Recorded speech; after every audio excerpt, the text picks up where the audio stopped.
Phobia को पहचानने का सबसे अच्छा मौका हिंदुओं के पर्व त्योहार होते हैं। हिंदुओं के त्योहारों से जुड़ी छोटी से छोटी बातों में हिंदुओं के प्रति अकारण घृणा रखने वालों के अंदर छुपा हुआ जहर खुलकर बाहर आने लगता है। उदाहरण के तौर पर सोन पापड़ी को ही ले लीजिए। मूल्य के हिसाब से देखेंगे तो बेसन से बनी मिठाइयां दूसरी कई महंगी मिठाइयों के मुकाबले बहुत सस्ती होती हैं। आप किसी के घर जाएं और उसे 1 किलो काजू कतली का डब्बा थमा दें तो क्या होगा? हो सकता है वो व्यक्ति 15-20 हजार रुपए प्रति माह की सैलरी में महीने का खर्च जैसे तैसे चला पा रहा हो।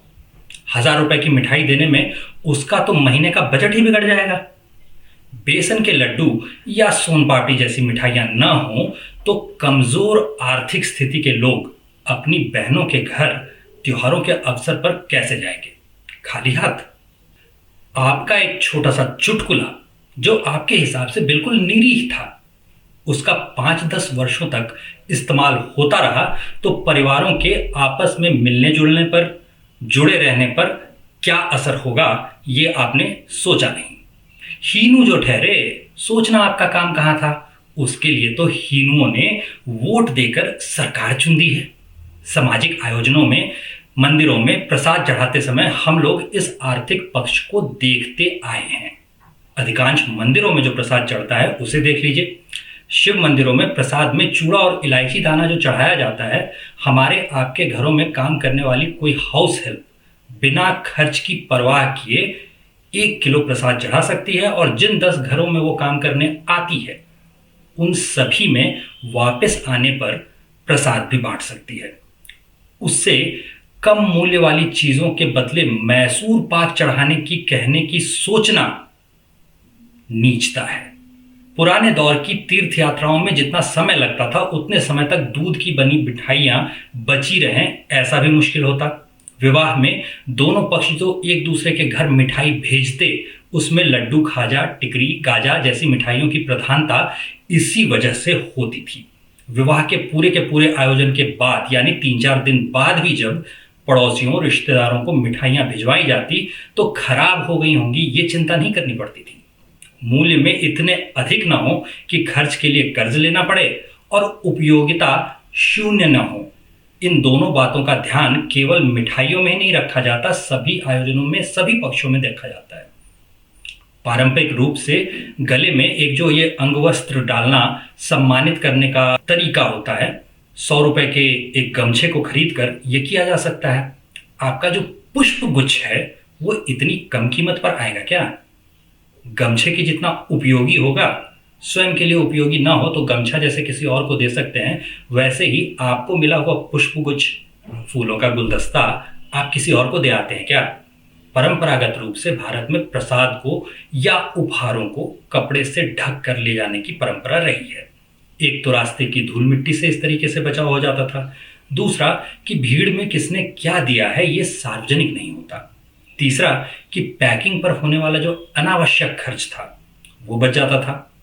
पहले आपसे ये तरीका छुड़वा दिया गया ये दर्शाकर कि ये तरीका कूल नहीं है। अब आपसे कहा जा रहा है कि उपहारों पर अनावश्यक खर्च मत करो, उनकी पैकेजिंग से पर्यावरण पर असर पड़ता है। आश्चर्यजनक रूप से ये कहने वाले लोग कभी भी ऑनलाइन उत्पाद बेचने वाली पूंजीपतियों की कंपनियों के खिलाफ बोलते हुए नहीं दिखेंगे। कथित रूप से ये जो लेली मतलब लेफ्ट लिबरल लेली बिरादरी के लोग होते हैं, इन्हें पहले तो पूंजीपतियों के विरुद्ध होना चाहिए था ना। प्रतिदिन जो लाखों करोड़ों पैकेट वो कुरियर से भेजते हैं उससे ज्यादा हिंदुओं के एक त्योहार पर बन जाएंगे क्या? वैश्विक स्तर पर तो हिंदू बहुसंख्यक भी नहीं है। वैश्विक क्यों, भारत में ही 9 राज्यों में तो हिंदू अल्पसंख्यक हैं। इतने कम हिंदू मिलकर अगर एक दूसरे को पैकेट भी देने लगे तो कितने पैकेट हो जाएंगे? असल में ये हिंदू फोबिया है। हिंदुओं के प्रति उनके मन में जो अकारण घृणा है, मन में जो भरा हुआ विष है, उसके कारण ये हो रहा है। संस्थाओं के स्तर पर ये कैसे होता है इसे आपने पटाखों पर प्रतिबंध के रूप में देखा है। वैज्ञानिक सोच और आंकड़ों के हिसाब से देखा जाए तो जिन कारणों से प्रदूषण अधिक होता है उस पर पहले ध्यान देना चाहिए था।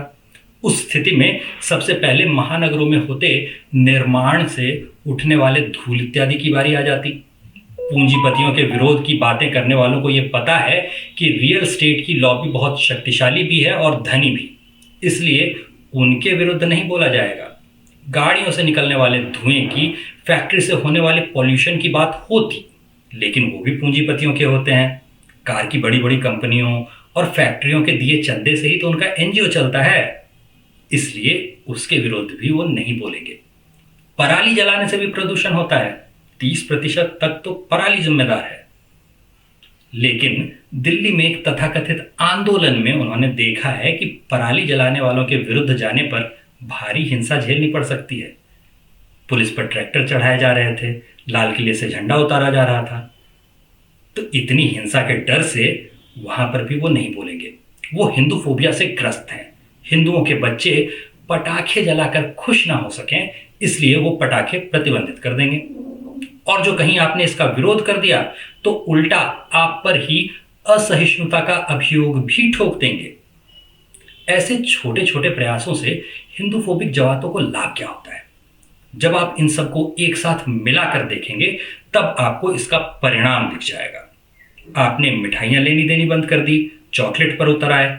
इससे कई परिवारों में त्योहारों के अवसर पर एक दूसरे के घर आना जाना कम या बंद हो जाएगा। खाली हाथ तो जाएंगे नहीं, महंगा कुछ दे नहीं पा रहे तो जाओ ही मत, कोई बहाना बना दो। उपहार नहीं लेने देने से छोटों के लिए, बच्चों के लिए जो आपसे कम उम्र के हैं, उनके लिए त्योहार की प्रतीक्षा का कोई अर्थ नहीं रह गया। अच्छा खाना पीना नहीं है, धूम धड़ाका नहीं है, मतलब बच्चों के लिए भी कोई उत्सव नहीं रहा। वो भी प्रतीक्षा नहीं करेंगे कि दिवाली आई। अधिक से अधिक एक पीढ़ी, करीब 25-30 वर्षों तक अगर इसे जारी रखा गया तो हो गया काम। दिवाली का त्योहार इतिहास की किताबों की बात होकर रह जाएगा। बिहार में करीब करीब इसी समय सामा चकेवा नाम का एक त्योहार होता था। पिछले 30 वर्षों में यह त्योहार लगभग गायब हो गया है। आप अपने इलाके में अपने स्थानीय पर्व त्योहारों के बारे में सोचकर एक बार देखिए। आपको अपने क्षेत्र के ऐसे ही त्योहार याद आ जाएंगे जो बचपन में आपने देखे थे, लेकिन अब ये त्योहार नहीं होते, नहीं मनाए जाते, कोई भी नहीं मना रहा था। बाकी कुछ बात है कि हस्ती मिटती नहीं हमारी, सदियों रहा है दुश्मन दौरे जहां हमारा, ये गुनगुनाने की छूट तो सभी को है। पिछले सिर्फ 100 वर्षों का इतिहास अगर देखें तो आधिकारिक तौर पर हिंदुओं के लिए 30% के लगभग जमीन तो 1947 में ही घट गई थी। गुनगुनाने से अगर फुर्सत हो जाए तो हिंदू फोबिया होता है या नहीं होता, इस बारे में भी सोच लीजिएगा। जय श्री राम।